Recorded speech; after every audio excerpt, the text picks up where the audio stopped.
There is a lot of science in the discussion of creation versus evolution. However, the word evolution is often used to refer to two completely different concepts. What is commonly misunderstood is how much your perspective on that science influences your position, and this dual use of the word evolution can influence your perspective. A primary example of this problem is the fact that evolutionists and even some creationists tend to think of creation in terms of fixity of species. This is the old idea that species never change and are always the same. It is, however, easy to show this idea to be an error, so it is often falsely presented as a creationist position. Meanwhile, the term evolution is often applied to both the observed fact that species do change over time, as well as universal common descent, which is really the Darwinian view of evolution, and the one that is under dispute, as a way of equating these radically different ideas. Species can be seen to change over time as they adapt to changes in their environment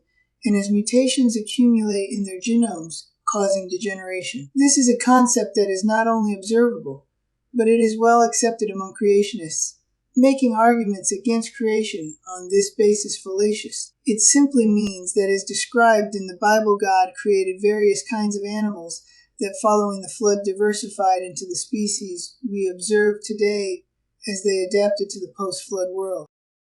Evolutionists try to equate adaptive change to universal common descent, but the former does not necessarily imply the latter. While it is true that some form of change over time in species is necessary for universal common descent to work, species changing over time to adapt to changes in their environment does not in of itself imply or even remotely suggest universal common descent. It is possible for a common designer to plan ahead for the need for the original created kinds to have to adapt to changes in environment, and thereby include built-in variability.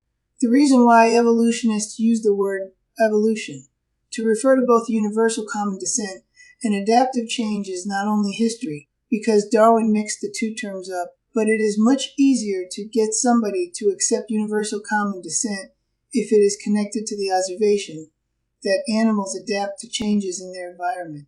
The idea behind it is that extending these relatively small changes over hundreds of millions of years can accomplish anything. This ignores the fact that mutations being random tend to scramble genomes rather than producing novel qualities. In fact, even what we do observe in adaptive change tends to be degenerative even when it has a benefit within a specific environment.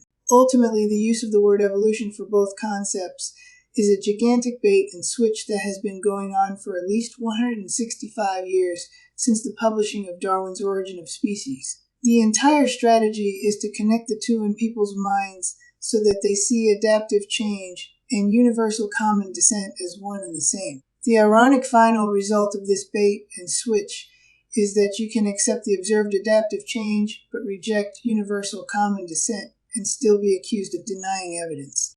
In conclusion, the use of the word evolution to refer to two different concepts is ultimately a form of bait and switch. The observations that species can change to adapt to changes in their environment is not the same as the notion of universal common descent. Consequently, what is ultimately behind the use of the word evolution is trying to use an observable process to convince people of something that cannot be observed by using the same word. This is more an example of propaganda than it is science.